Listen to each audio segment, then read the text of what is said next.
Good morning and welcome to Sunrise Daily, coming to you from our studios in Abuja. I'm Maupe Ogun Yusuf. Welcome to your daily dose of sunshine. I'm Ayo Makinde. Today is June 17, 2025. Again, welcome to the show. Well, indeed, for our viewers on DSTV platform, we will be taking you live to Zamfara State, where there's going to be a commissioning, the official commissioning of the rescue mission, the Ahmad Sani Yarima Bakura Specialist Hospital in Goso is about to go down live in Zamfara State. So for our viewers on the DSTV platform, that's what you'll be seeing shortly. But for the rest of our viewers on other platforms, the program continues about now, and we're focusing on the issue of Benue State. Well, if you're still interested in that discussion, you can join us on the terrestrial platforms or also online.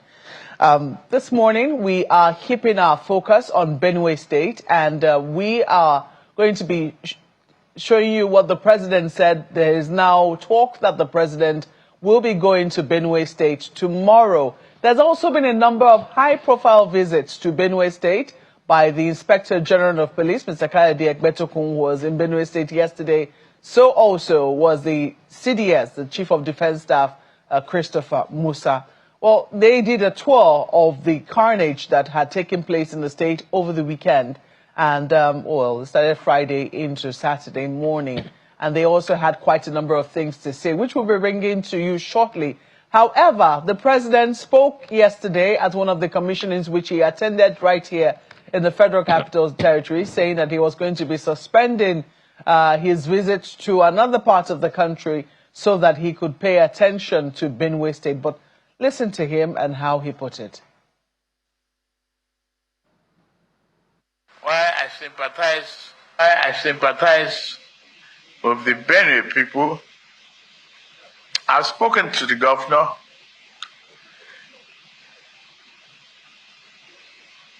The leadership and people of Benue should accept our condolences and tried hard, very, very consciously, to maintain peace, harmony among themselves. I've always said this, that we are one single huge family living in the same house, stay in different rooms, but living together in harmony will be the result of our diversity for prosperity. We should be able to manage our anger and frustrations. I sympathize those who have lost their life. I will adjust my program and go see Benue people on Wednesday.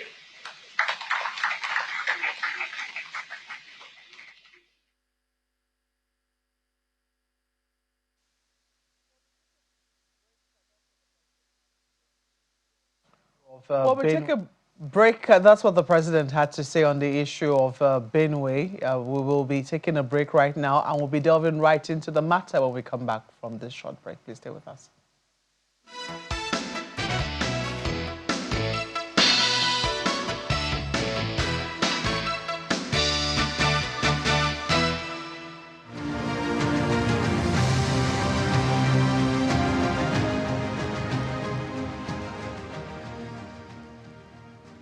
Welcome back. Indeed, we're speaking with the guest whom has just been introduced, Mr.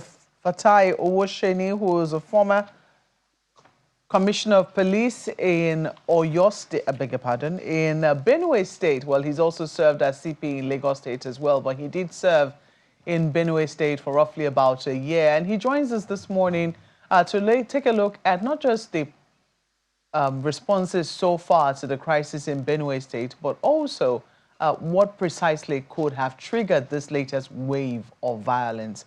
It's good to see you. Welcome to Sunrise Daily. Thank you. Good morning. And good morning, viewers.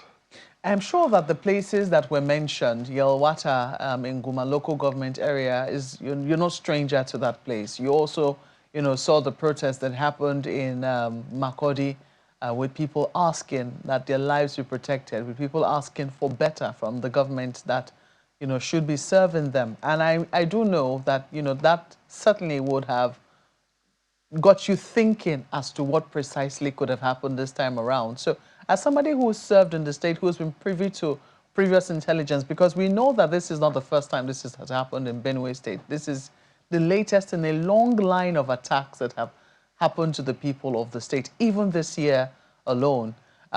What exactly would you say explains what we're currently witnessing in Benue State? Let me first sympathize with the very good people of Benue State. But in terms of situating what has happened, I don't think there is a way to actually explain that. Because when incidents like that keep recurring, and not just incidents, we're talking of horrendous killings of people. We're talking of killing a whole number of people. And we keep on having this, year in, year out. Just like we've mentioned, it was the height of the, massacre, the killing in 2018 that I was deployed to Benue State, and I did 9 months there. It's unfortunate that even when we talk of our internal security operations, we don't do what in security terms and military terms is called after action review, which is about institutional memories, because incidents will keep on happening. And if it has been happening even before 2018 that I was deployed there, we must have like a situation room that will have all the players, all the actors that are involved in our internal security operations to look at what has worked best, what have we not done, and of course, how do we just explain that all the time these things happen, and what we do first is to be stereotyping. In security operations, one of the major failures that we do is to quickly stereotype. You will hear, oh, they are herdsmen, they're Fulanis, they are this, they're that. When you are doing internal security operations and you want to contain it, you don't start stereotyping. You go for the criminals, the bandits. The criminals don't have flavors. They don't have. You don't have to, glamorize them by saying this. Immediately you do that, you fail in your operations, and that was one of the things that we tried to do when I was in Benue State, because like they would say, the elders will say, if the wall doesn't have a crack, lizards won't enter. And you now be talking of what about human intelligence? Yes, we've talked about technology.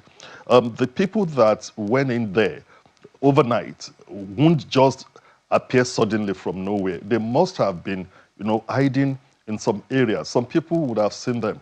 Benue State, to me, as it has been happening, is very unfortunate and sad.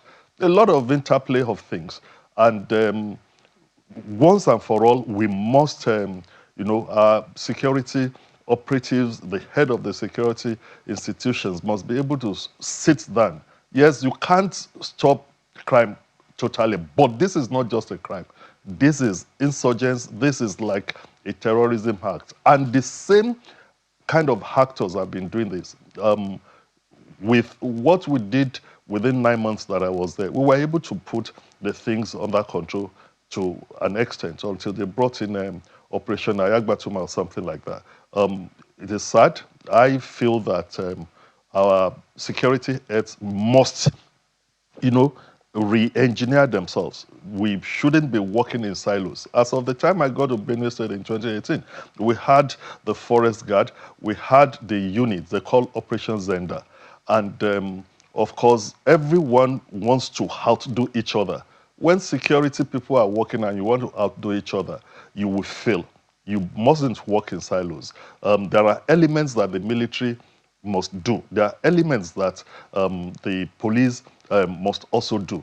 And that is the clear difference between internal security operations and, wars between nations. So where you need to use massive force, to quell whatever that is happening, you must also have a way of easing yourself out so that as you're leaving, the other organs of internal security operations will be able to maintain the ground.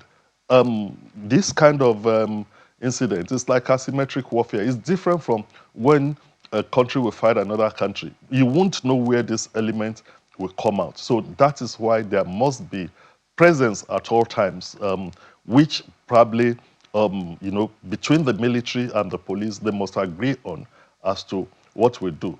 Like I said, in 2018, I found out that all these units are working, at cross purposes. Everyone wants to outdo each other. And I had to rein in then to say, look, Operations Center is made up of much of police mobile people. They want to outdo the state police command. You have the military element. You have the forest guard. We found out that they were sellout as well. It is high time that what is happening in Benue, we've been saying it, we've been mouthing it, but proper action must be put into it. You know, it's interesting. Some of what it is that you have said, I think the CDS also reiterated. He talked about insider information. He said the precision with which these people attacked suggested that they knew they had insider information. He also spoke about, we'll certainly play the track of the CG so that I do not quote him out of context. But we have a number of things here. You have talked about stereotyping the conflict, which some people will say immediately stands out for them when they listen to the speech of the president, when he talks about warring parties, he talks about communal clash. But there are those who have resisted this narrative, that there are no warring parties in this instance and that there is no communal clash. That yes, indeed, there have been historical antecedents, but some of these attacks that we have seen are usually unprovoked. From your own experience, is this narrative stereotyping and making wars the pains that the people already feel? Why I had talked of stereotyping is I listened to the conversation yesterday on this channel and things that have been happening in other parts of the country. When you say it's the Fulani element, is the herdsmen, this is beyond that. In 2018, I could say that that was what I found out. Because the people that will help you, especially in human intelligence, when you have stereotyped and you say, oh, this attack is straight from the Fulani, you probably have some Fulani elements within the same community that have been integral part of that community that would want to come out to give you intelligence. But if you've stereotyped, they will stay back. It was like when we started with Boko Haram. Everybody kept on saying, oh, Muslims, Muslims, Muslims, Islam, Islam, Islam, until they also started killing Muslims and destroying mosques. So the good elements from the group you are stereotyping, you send them away. They are also part of the intelligence, the human intelligence. So in order to get what we call a whole society approach, you must be able to bring the whole elements together. So immediately you stereotype the person that wants to bring his face out, that wants to come and tell you that this is what I've seen. He will say, oh, if I go there, they will say, I'm from that tribe that is causing the trouble. There is the likelihood that they will mob me. So he will withdraw whatever intelligence he wants to give you. The people that are behind this are purely to be described as criminal elements. So it is in the process that you would also be able to identify the insiders that must have been there. Benue State is complex. It is, it's a vast land.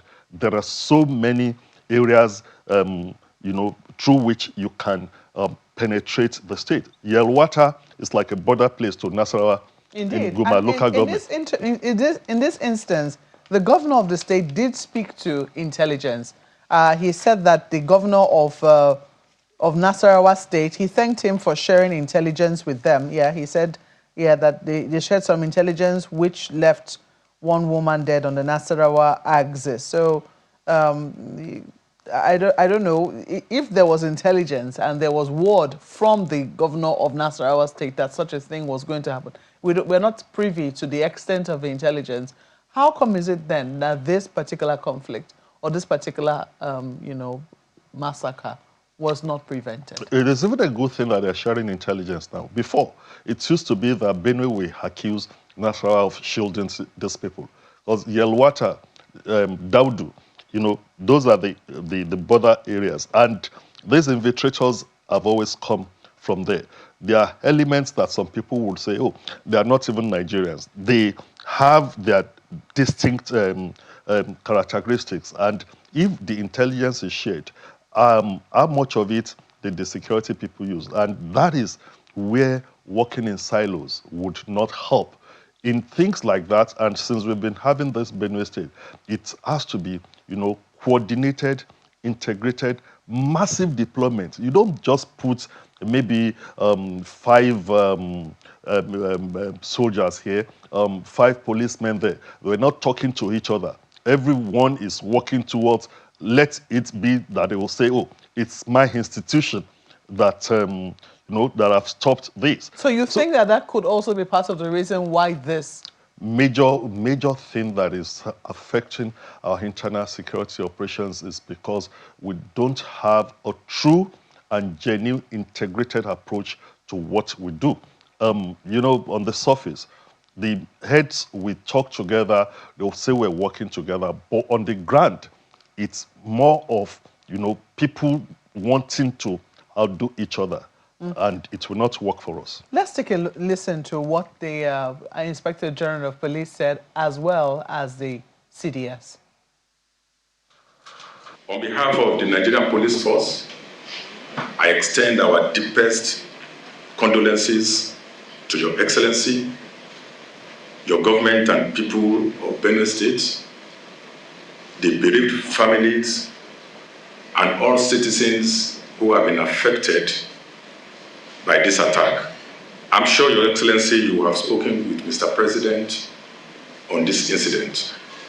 You have known how saddened Mr. President was on hearing the news of a fresh attack on another vulnerable community in Benue State, and his commitment to ensure that this reign of impunity by criminal gangs and terror elements end in our country. An attack on any community in Nigeria is an attack on the entire nation. Your Excellency, I want to assure you that the Nigerian Police Force will stand with you and the good people of Benue State.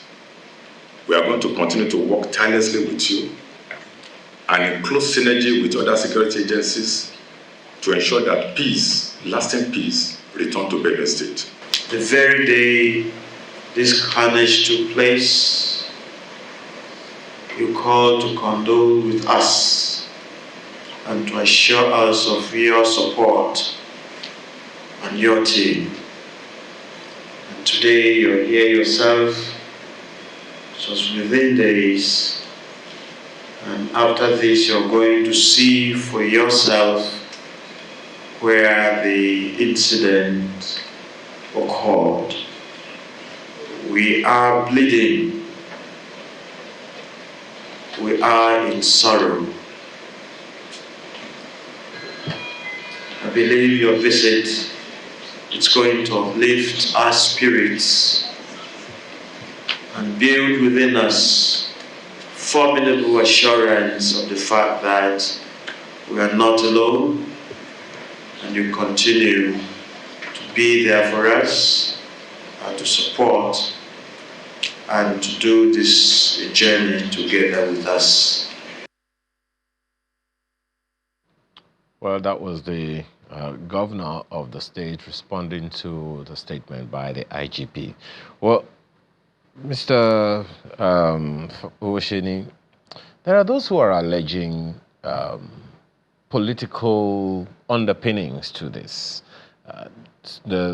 You may want to speak from experience if that ever plays any role if that has played any role before, and if even after you left, you could sense any kind of political underpinnings in this, because there are those who are saying the governor is not, well, some people in the party, some former governors, are not in cahoot with the governor, of the current governor. There are some, we have had legislators from the same state, coming out and saying, that the governor is not listening to them and all those things. Do you think it is possible that political underpinnings could have played a role? Because there's a veiled statement made by the president as well, asking that everyone in the state should go find a way to live together in harmony. That suggests, something, don't you think?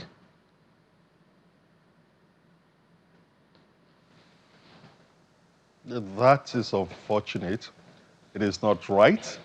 You don't colorate security issues politically, religiously, or in any form whatsoever. Whoever that is, the governor of a state has a responsibility. Whether some people are with him or they are against him or whatever, the security of the state rests squarely on the table of the governor. And he should be able to harness all resources he has. Where a governor feels that it is not possible, he should also be able to cry out. The security commanders on the ground too, they also have a responsibilities. It's not about, we are waiting for this command or what. That is why I had started with don't colorate. If you colorate to say, they are elements of these tribes.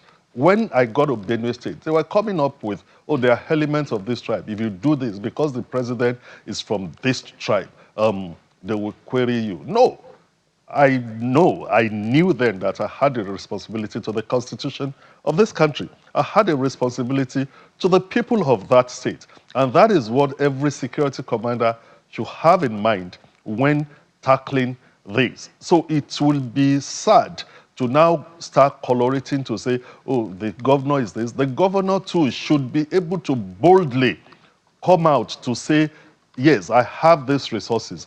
These are the gaps I have. These are the areas you can help me. And the security heads, yes, the IG has said we're going to work in synergy with all other security. It's not just about at the top. The grand commanders, the tactical commanders must be able to deploy massively.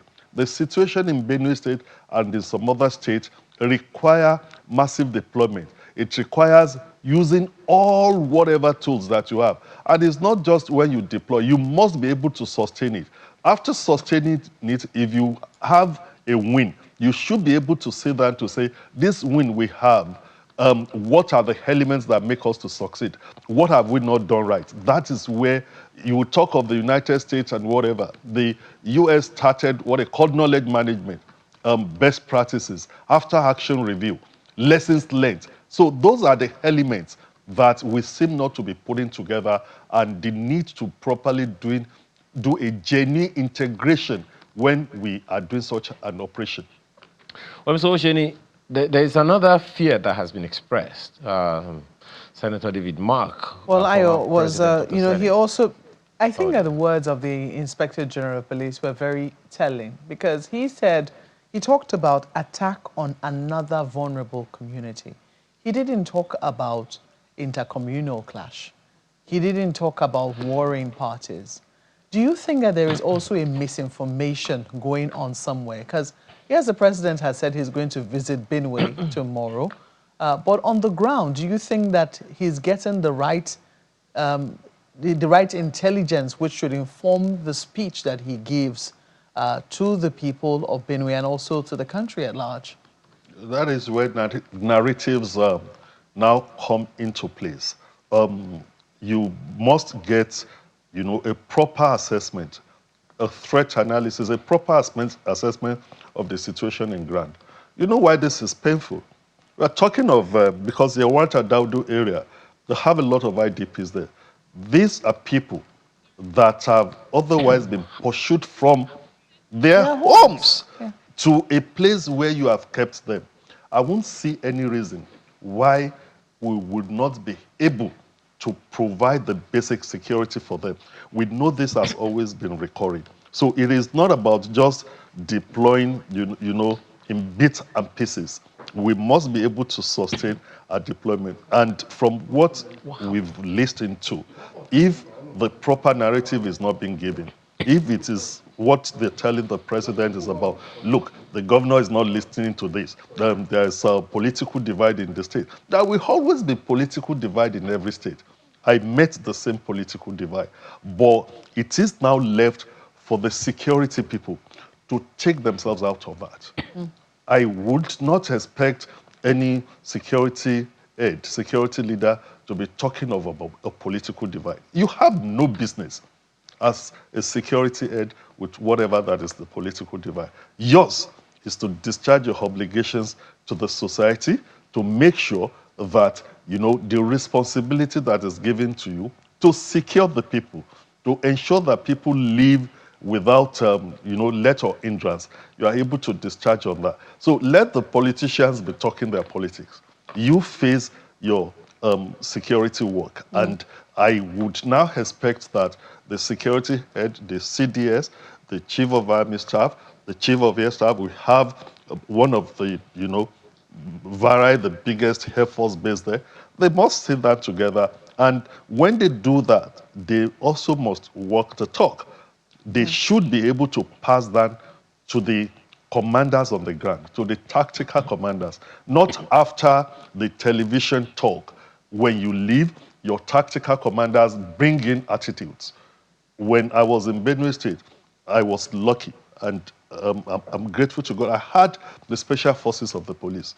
The special forces of the police were trained in Belarus, and they were trained with our military, and they were able to work together. These were units that were trained in all those insurgency, counterinsurgency, counterterrorism. And they're still there within the police force. The police still have the special forces. How much of them they're using, I don't know. Because the police special forces, the military special forces, they fuse together. General Yekini was the commander of the operation Ayagbatuma. We were able to sit down together. And, you know, as the commissioner of police that has the lead, you know, a role in internal security, it is for you. Let down your guard, go down to the grassroots, because the boots on the grounds, sometimes they don't carry out the brief gotten from the commanders. So you must see to it that the boots on the ground are working harmoniously. If you have 5 soldiers here and you have 5 policemen 100 meters away, and something is happening, and they say, oh, no, it's not our position that they've attacked. No, the situation in Benue State and in some other parts of the country that we're having now require a proper integration, because the rules of engagement of the agencies are different. If the military have been able to conquer a place, there must be proper handing over to the police that will help the civil authority in governance. But if you look at what we have now, we don't seem to have that. And that is why I think, you know, the commanders, the heads, the chiefs must sit down together. How do you translate it to the boots on the ground? Then motivation comes in. And that is where most of the state governors come in. When it comes to such a thing, no amount is too big to spend. Make sure that you motivate the guys, and where they are lacking in some equipment, find a way of providing for them. Then the element of the society. I was listening yesterday, someone was talking about state police. We've not been able to distinguish between state policing. What they have in the US is not about state police. It's all society policing. When you talk of all society policing, you put the element of the vigilante, the traditional rulers, the state actors as well. You be able to marry them together, and we must be able to sustain whatever we put on the ground. Well, there are so many more questions to ask you. I mean, for instance, I wanted to also take you up on the issue of the morbidity counts, the fact that we have not been able to agree on how many people actually died in that crisis, and why this seems to continue to be a recurring decimal, especially when we know that it affects trust at the end of the day. But yeah, we're hoping that, you know, as the president visits and all the security chiefs continue to visit Benue, that there will be a lasting solution to this particular crisis. We have to thank you for your insights into the matter. Thank you. Mr. Fatai Owusheni is Special Advisor on Security Matters in Oyo State, but was once Commissioner of Police in Benue and Lagos States. Thank you so much for coming on. Thank you so much for having me. Well, we'll take a break at this point. I'll be back shortly to take a look at politics, especially as it affects the APC in Kebbi State. Please stay with us.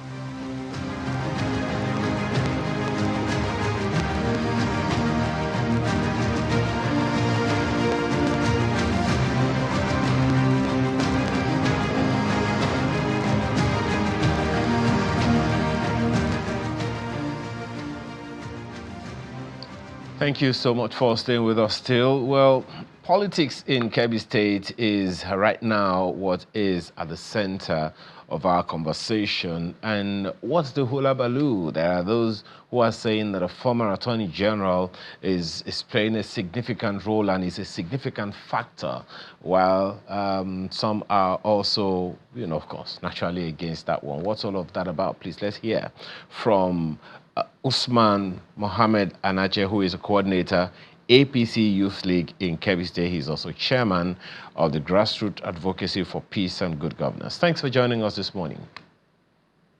Thank you. Good morning. Well, what is really the problem here? Actually, in Kebbi State, we don't have problem. The APC in Kebbi State has no problem whatsoever. We are peaceful, we are together, we are coordinating. We have no problem in Kebbi State whatsoever in APC. As you said, the former Attorney General, former Minister of Justice, Alhaji Abubakar Chikamalami, son, is Nigerian who has the right to join any political party of his choice. But as far as we are concerned, as at now I'm talking to you, there's no, in any occasion, where he said he has defected from APC or he has joined any political party.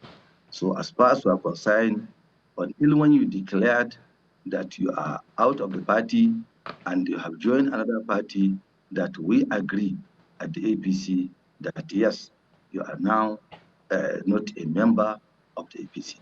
But as far as we are concerned, he is still a member. Although the Constitution of Nigeria states that you must join a political party before you aspire for any political seat in Nigeria. So as far as we're concerned, he is still in APC. He has not declared that he is no more in APC. He has not declared to another party. But so why then is this a concern? Because a number of people right now will be wondering, is the influence, the political influence of the former Attorney General a problem to some people? What is it that is giving your league, the Youth League of APC in Kebbi State, concern?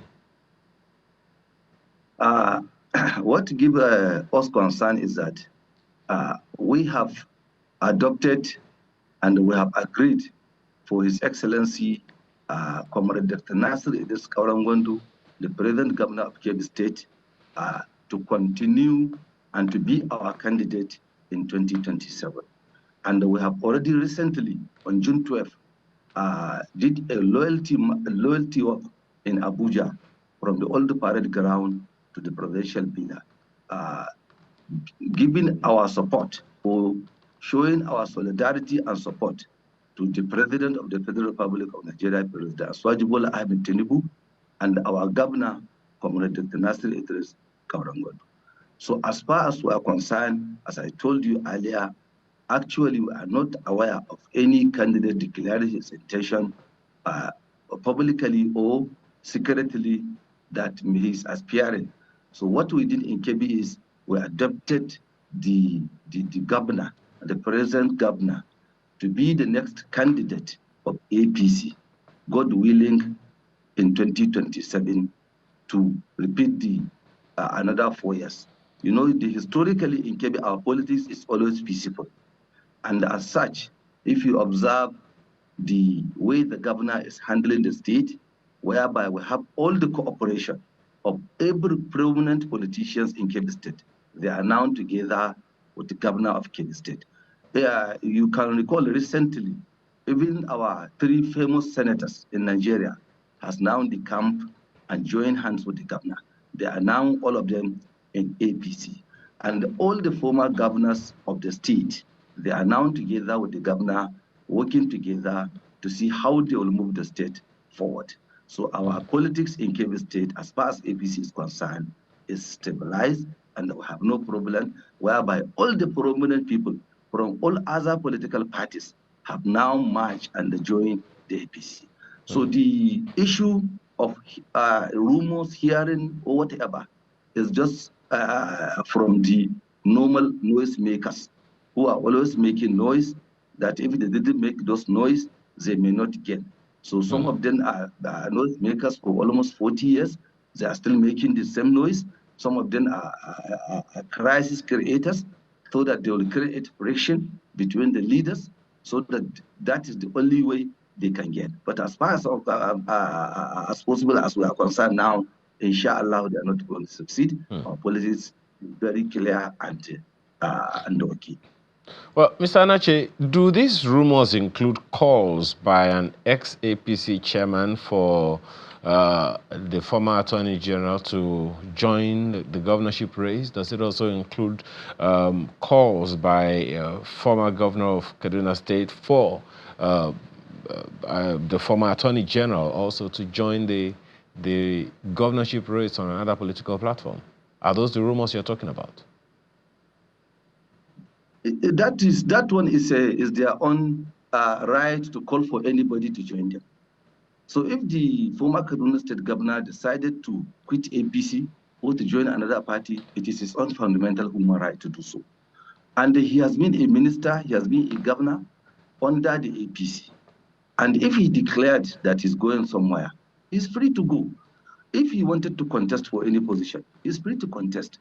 If he wanted to join any political party, he's free to join. But as far as I'm concerned, and as far as APC League is concerned, and from what we have seen before, and what is happening now, and what we can match together to look at what may happen in the future, believe me, all those merging together of the noisemakers, as I said earlier, will not bring any impact against APC.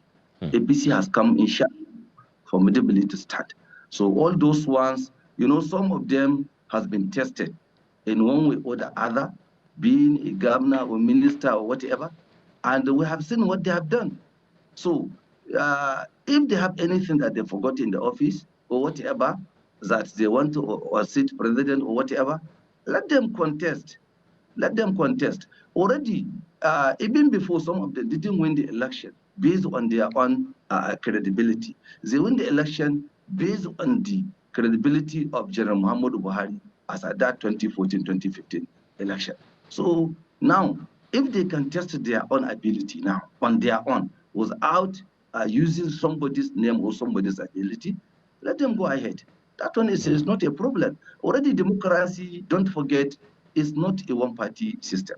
So there must be opposition parties. So in democracy, there must be multiple parties, there must be multiple contestants. But I tell you, I told you, inshallah now, what we are seeing and what we have in ground, President Aswaji Bola Ahmed Tinubu has already got over 75 to 80% of Nigerians, as I'm talking to you today. With Comrade Destinato Gwandu here in Kebbi State, we don't have any problem, and we don't have expect any contestant to bring us any challenges, meaningful challenges in the future, inshallah. In your response to at least two of my questions this morning, you have talked about noisemakers. Who are these noisemakers? Those, you know, we have people in Nigeria who are always criticizing whatever the effort or whatever the ruler that comes in. But instead of bringing positive and tangible changes to the country, to move forward. They only sit down and continue criticizing. So some of them criticized Shagari in 1979. Some of again, they still criticize General Olusegun Obasanjo in 1999. They still criticize the 7-point agenda of President Adwa. They still criticize President Goodluck Jonathan. They still criticize the renewal hope agenda of President Aswaji Bola Ahmed Tinubu and the transformation agenda of Comrade Nasir Kaurungondu, and they are still making noise.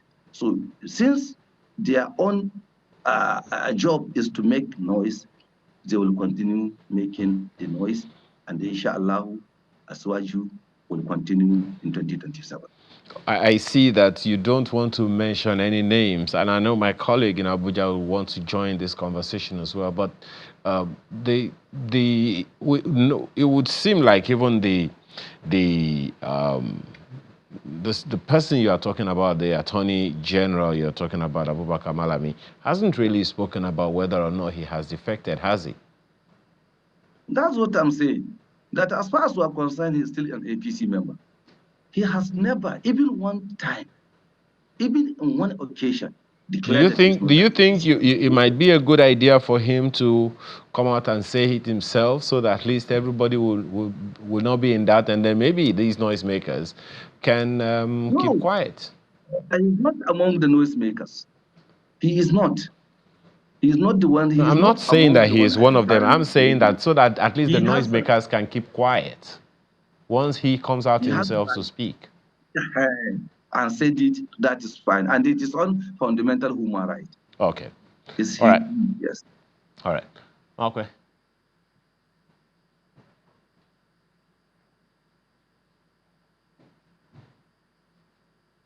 Progressives Congress. However, there are those who have seen him lead the emergence or the re-election of Bola Ahmed Tinubu. Do you really see, or do you really believe that he's really with your party going forward in the next elections? Actually, the first statement you have started, I didn't have it. I only had the end of the question. Can you repeat the question, please? I was saying that the former Attorney General has been saying openly liaising with members of a coalition, and it does appear that he has been speaking, to that effect. And there are those who are reading that as him not being in support of the APC, especially the presidential ambition of the current president for the next elections.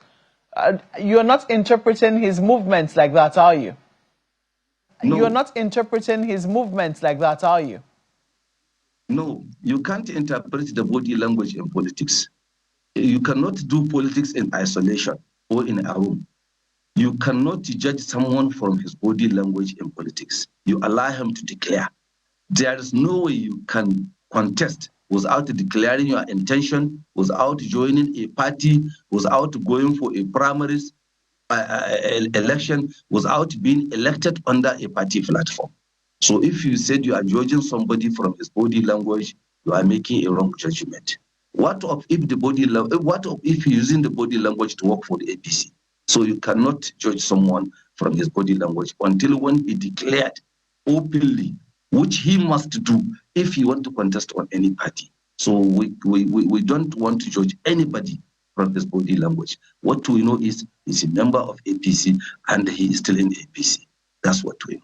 Whilst you are getting new members, because we know that 3 senators defected from the PDP to the APC, we also know that the APC suspended a former House of Reps member, as well as 9 other people in Koko local government area of the state. I don't know if you want to speak to that, because what could they have done? Were they caught doing anti-party activities? You are not talking of suspending people within the local government level. You are not talking of the governors that are defecting and joining APC, that are defecting from other parties joining APC. You are not talking of the senators that are defecting from other parties to APC, House of Representatives, House of Assembly members. You are not talking of all this. So in any politics, what we want is at least The maximum point is 90 to 95. And you know now, APC has almost 98 because you are now referring the issue of issues of party in the local government area. So look at the vast nation. When you compare it with one or two local government or Coco, whatever, it's insignificant. Even though in politics, single vote is very important. You know, But yet, I'm very surprised, and I'm happy that you've also mentioned the fact that, you know, in politics, a single vote is important. And you are the coordinator of the APC Youth League in Kebbi State, and also the chairman of the Grassroots Advocacy for Peace and Good Governance. You understand just how important it is for the people at the grassroots to be happy. So when you talk about you know, this just being a local government, one or two local governments affected by this suspension, do you think that it will leave people at the grassroots happy? No, I'm not saying it's just. What I'm saying, if you compare the crisis in other parties and look at what is in APC, you definitely know that we don't have crisis in APC. Because when you see the other parties that are even moving to Supreme Court judgment, going against Supreme Court judgment, two Secretary Generals of the Federation boxing together, and all other things that are happening in other parties, you will definitely know that APC has no crisis. So one local government is not a just to a political party. I'm not saying they are just, but what I'm saying is the crisis you are referring, if the whole nation is with us and we are having only one local government or two with issues, then we are with us. And we are having only one local government or two with issues, then we are with us. And we are having only one local government or two with issues, then we are with. Most of these things you see are definitely always I told you earlier, there is no way in politics, especially in democracy, that you have it all. There must be some other political parties. But what we want is to get the majority. When we get the majority, we have already won the election. So that is our own prayer. It's not that we must take the whole Nigeria or whatever, but inshallah, we are taking the majority of the vote. And by grace of God, by 2027, we are coming back victorious, inshallah. So where do we go from here, Mr. Anache? Well, we're heading to the election in 2027. And inshallah, we are going to iron any of the little issues that we have in the party. So by grace of God, we are heading towards new Nigeria. So if you look at the renewal hope agenda of Mr. President, who is touching all parts of the country, irrespective of the region, irrespective of the zone. For example, in my own area, look at our own road from Ilele and Sokoto State, pass through Kebbi State to Lagos. From Lagos to Calabar, Nigerian triangle, very easy access to land transport for the first time in Nigeria. And for the first time, they are doing a concrete road from Sokoto to Gusau to Funtua to Zaria, linking Kaduna. So this is the first time we're having this type of project in the Northwest. And don't forget, the leadership of Dr. Abdullahi Ganduje is yielding results. You will see that his own passion for the party and the respect for others, making everybody, every prominent Nigeria now coming and join the APC. So we must appreciate our national president. And our national president of APC Youth League, Comrade Olamide Lawal, is also doing a good job. You can see the way we gather in Abuja for loyalty work. So our loyalty is absolutely to President Aswaju Bola Ahmed. Don't forget, the title of Jagaba was originated from Kebbi. It was from Kebbi that we get the title of Jagaba through the prominent politicians here at Kebbi, Alhaji Ali Babudu. He is the one who suggested for the name, and Alhamdulillah, the late Anturu awarded the title to the President of the Federal Republic. And you can see now, He is Jagaba of Nigeria. So he is doing the Jagaba, meaning the one that is always leading at the front. And that is what is happening. And by that time, he was Lagos State governor. We And all didn't of even these, expect that he yeah. would be the president. One of the most important things that we hope we will see in the coming days, Mr. Mohammed, is that the youths that you are speaking for and representing on this program this morning will be properly mobilized so that they can be put to better use and not to all of the things that are not as complementary to the nation as one wants. We have to thank you very much for your time this morning. Usman Mohammed Anache, who is the coordinator, APC Youth League in Kebbi State. He's also the chairman, Grassroots Advocacy for Peace and Good Governance. Thank you so much for your time. Thank you very much for having me. Well, that's Sunrise Daily this morning. Thank you for the privilege of being a part of your morning. Business Morning comes up on the hour. I'm Ayo Makinde. Enjoy the rest of the day.